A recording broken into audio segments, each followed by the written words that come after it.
Hola, ¿qué tal están? Comentarios sobre la investigación del entendimiento humano o del conocimiento humano de David Hume. Primero comenzaré con una biografía y luego comentaré algunos fragmentos de la introducción de este extraordinario libro, Investigación sobre el conocimiento humano. En el año 1711 nace, el 26 de abril, David Hume en Edimburgo. En 1723 realiza estudios en un college de Edimburgo. Hume, que revela estar en posesión de un gran talento, estudia los clásicos latinos y se familiariza con las teorías de Newton. En 1725, presionado por su familia, ingresa en la Universidad de Edimburgo a fin de cursar estudios de jurisprudencia. En 1729, Hume, que por esta época ha abandonado sus estudios de jurisprudencia por la filosofía, descubre, tras las lecturas de las obras de Bacon, Locke y Berkeley, la necesidad de cambio del método filosófico hasta entonces empleado. La filosofía, considera o piensa, solo podrá sostenerse en virtud del método experimental. En 1734 fracasa en su tentativa de dedicarse al comercio. Se instala en Francia, donde a lo largo de 3 años escribe el Tratado de la Naturaleza Humana, su primera gran obra. En 1739 publica los 2 primeros libros del Tratado del Conocimiento y de las Pasiones. En 1740 aparece el tercer libro, el Tratado de la Moral, debido a la escasa atención que ha despertado el conjunto del tratado. Hume publica una recensión de la obra con el título de Compendio de un tratado de la naturaleza humana, para darle más difusión, podríamos pensar. En 1741, Hume empieza a ser reconocido públicamente tras la publicación de sus ensayos morales y políticos, que serán de nuevo editados al año siguiente, porque tuvieron un cierto éxito de lectores. En 1744 fracasó su candidatura a la cátedra de ética de la Universidad de Edimburgo y sobre el filósofo escocés pesaron acusaciones de ateísmo que vetaron su entrada en la universidad. Decepcionado, abandonó su ciudad natal. En 1746, tras estar durante un año como tutor del marqués de Annandale, Hume entra al servicio del general Sinclair en calidad de secretario. En 1748, Hume reescribe el primer libro del Tratado de la Naturaleza Humana, agregándole el capítulo de los milagros. Esta reelaboración sale a la luz con el nombre de Ensayos sobre el entendimiento humano. Al mismo tiempo apareció también la tercera edición de su obra Ensayos morales y políticos. El filósofo escocés inicia por esta época su correspondencia con Montesquieu. En 1749, Hume, que durante este año y el anterior ha participado en varias misiones diplomáticas en Viena y Turín como secretario del general Sinclair, abandona este cargo y se retira a su propiedad de Ninevels en Escocia. En 1751, Hume publica Investigación sobre los principios de la moral, que es una nueva reelaboración del libro tercero del Tratado de la Naturaleza Humana. Hume fracasó en su intento por obtener la cátedra de lógica de la Universidad de Glasgow, que a la sazón había abandonado Adam Smith, y fijó su residencia en Edimburgo. Allí escribió los diálogos sobre la religión natural, que serán publicados por decisión propia póstumamente después de su muerte, en 1779. En 1752 apareció la edición de sus discursos políticos y fue nombrado bibliotecario de la Facultad de Derecho de Edimburgo, y Hume pasó a dedicarse a la investigación histórica. En 1754 dio a conocer el primer volumen de su Historia de Inglaterra, que es acogido críticamente por liberales y conservadores, pero es una obra de una calidad extraordinaria. En 1756 publicó el segundo volumen de Historia de Inglaterra. En 1757 Hume publica 4 disertaciones que reúnen los ensayos anteriormente citados. En 1758 publicó Investigación sobre el entendimiento humano y en 1759 renunció a su cargo de bibliotecario. Por otra parte, su Historia de Inglaterra, que tiene mucho éxito y que continúa publicándose, le proporciona a Hume dinero y aquello que siempre había ambicionado, fama. En 1762 apareció el sexto y último volumen de Historia de Inglaterra. Hume, cuyos libros están desde hace un año prohibidos por la Iglesia romana, es declarado por Boswell el más grande de los escritores británicos del momento. En 1763 es nombrado secretario de embajada en París. En la capital francesa, Hume entra en contacto, por otra parte, con los prohombres de la Ilustración, como por ejemplo Diderot, el creador de la enciclopedia francesa, su director máximo, D'Alembert, también otro gran matemático y gran amigo y colaborador de la enciclopedia, Buffon, Helvécio, etc. En 1766 regresó a Inglaterra, acogió a Rousseau, a la sazón perseguido en varios países europeos, pero su amistad se acabó rompiendo al cabo de poco tiempo, por causa de Rousseau. En 1767 Hume es nombrado subsecretario de Estado encargado de los asuntos escoceses y reside en Londres. En 1769 abandonó la vida pública y política y se establece de nuevo en su ciudad natal, hasta el momento de su muerte. Hume se ocupa de las numerosas ediciones de sus obras. Murió en 1776, el 25 de agosto, en Edimburgo. Poco antes, y estando gravemente enfermo, había terminado de escribir su autobiografía, titulada Mi vida. En la obra del conocimiento, o tratados sobre el conocimiento, sobre el entendimiento, pues Hume desarrolla, o investigación sobre el entendimiento humano, desarrolla muchísimas cuestiones. Aquí solamente me voy a centrar pues en la introducción, que son unas pocas páginas, porque es un planteamiento más general, y el resto, pues por supuesto, también se puede analizar, se puede comentar, pero, en fin, tampoco quiero ser excesivamente largo o excesivamente extenso. Al principio, dice Hume, nada más frecuente y natural en cuanto se intentan enseñar al mundo algo nuevo en la filosofía y las ciencias que insinuar alabanzas de sus propios sistemas, vituperando todos aquellos que han sido anteriores a los suyos. Efectivamente, esto pues, es una tendencia natural de los filósofos, o de parte de los filósofos, diría yo, más bien. Y claro, lógicamente, si el propio autor de un sistema filosófico no reconoce su valor, pues es difícil que los demás lo puedan reconocer. Hay un filósofo del siglo XVIII, coetáneo, o por lo menos que vivió casi al mismo tiempo que Hume, porque vivió en el mismo siglo por lo menos, que, bueno, y en parte fue coetáneo unos años también, que es Ecnige, y Ecnige, este filósofo alemán, pues viene a decir que si uno no se hace valer, pues los demás pues tampoco, ¿no? Por tanto, si el propio creador de un sistema filosófico dice que su creación pues no sirve, pues los demás tampoco van a hacer mucho caso. Lógicamente es entendible que uno piense que su sistema filosófico es mejor que el de otros, o que trata cuestiones que los otros no habían tratado de la manera tan profunda como él las trata, esas cuestiones, etc.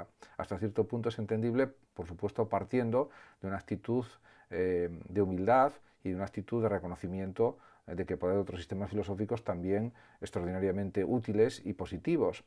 Por supuesto, yo creo que en la filosofía hay espacio para todas las formas de filosofar, siempre que estén bien desarrolladas y bien realizadas, y no tiene por qué haber críticas de unos sistemas contra otros, sino simplemente hay diferencias de talante, diferencias de pensamiento, y eso pues hay que admitirlo.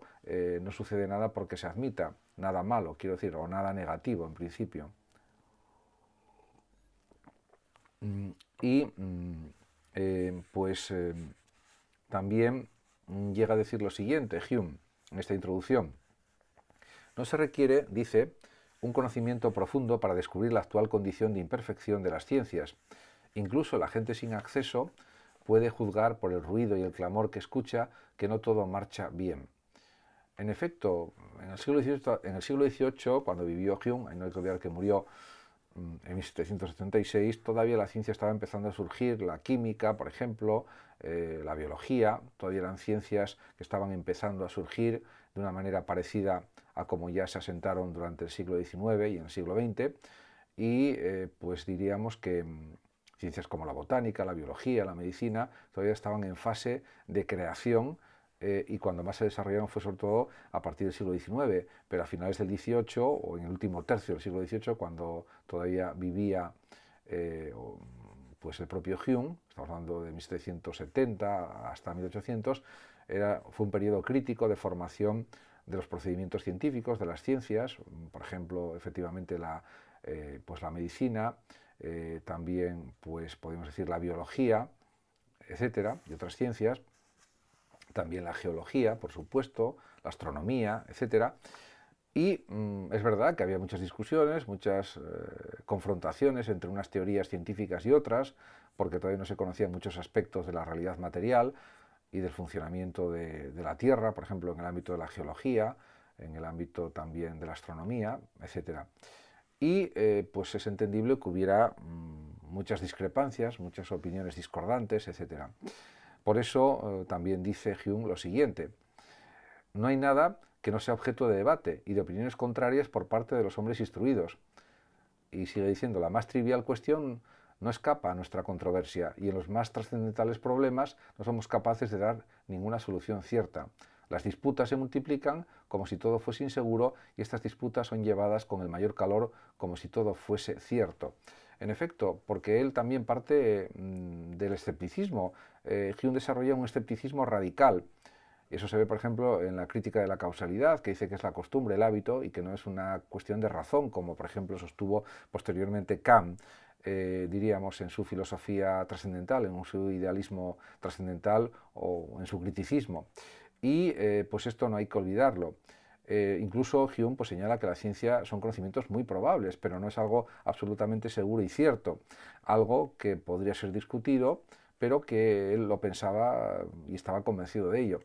Realmente su escepticismo llega a ese nivel y eso es algo que contrasta con la seguridad aparente de la ciencia newtoniana y con la seguridad de los científicos que estaban empezando a desarrollar las distintas ciencias. Por eso él mismo, que es un sagaz observador de la realidad humana y de las costumbres humanas y de las circunstancias de las personas, señala un aspecto muy importante y dice: en medio de este bullicio no es la razón la que se lleva el premio, sino la elocuencia, y nadie debe jamás desesperar de ganar prosélitos para la más extravagante hipótesis si tiene arte suficiente para presentarla con un colorido favorable. Y sigue diciendo, la victoria no es ganada por los hombres de armas, que manejan la pica y la espada, sino por los trompeteros, tamborileros y músicos de la armada. En definitiva, aquí lo expresa con dos imágenes diferentes o dos comparaciones diferentes, pero son las dos imágenes muy expresivas de lo que él quiere decir. En definitiva, él señala que la razón muchas veces no triunfa, triunfa la elocuencia, el saber decir las cosas convenciendo, persuadiendo a los demás, y de esa manera pues hay cosas que no son ciertas, pero se cree que lo son, simplemente por el arte de la elocuencia que se ha desplegado al describirlas. Y por lo tanto, a veces lo verdadero, si no es explicado con profundidad y de una manera brillante y vistosa, pues no se considera que es verdadero. Eso es triste, pero así funciona la ciencia y funciona el conocimiento, por desgracia. Eso sucedía en el siglo XVIII, en vida de Hume, y sigue sucediendo en cierta medida también en algunas cuestiones en la actualidad. Por lo tanto, también él aprovecha para realizar una crítica muy dura y muy profunda contra la metafísica, contra los conocimientos metafísicos, y dice en este sentido: de aquí, según mi opinión, procede el prejuicio común contra los razonamientos metafísicos, aun entre aquellos que profesan como escolares y tienen un justo aprecio de todas las partes de la literatura. Y dice, por razonamientos metafísicos no comprenden aquellos de una rama particular de la ciencia, sino cualquier argumento que es de algún modo abstruso y requiere alguna atención para ser comprendido. Aunque aquí habría que hacer algunas matizaciones, porque para él la metafísica es sofistería e ilusión, si no trata de cuestiones experimentales, de cuestiones matemáticas, numéricas, geométricas, que para él son ciencias rigurosas. Por lo tanto, no todo lenguaje abstruso, complicado de entender, es algo metafísico para él. De hecho, puede haber tratados pues de biología o de medicina que sean muy abstrusos, difíciles de comprender, con una jerga, pues diríamos, muy complicada de entender para el que no conoce ese tipo de saber, pero que puede ser entendido, claro, por los que estudian el arte de la medicina, la disciplina médica, en definitiva, que no solamente es un arte, que también es una ciencia aplicada. Por tanto, diríamos que no todo lo que es abstruso o complicado pues se supone que es algo metafísico, ni mucho menos.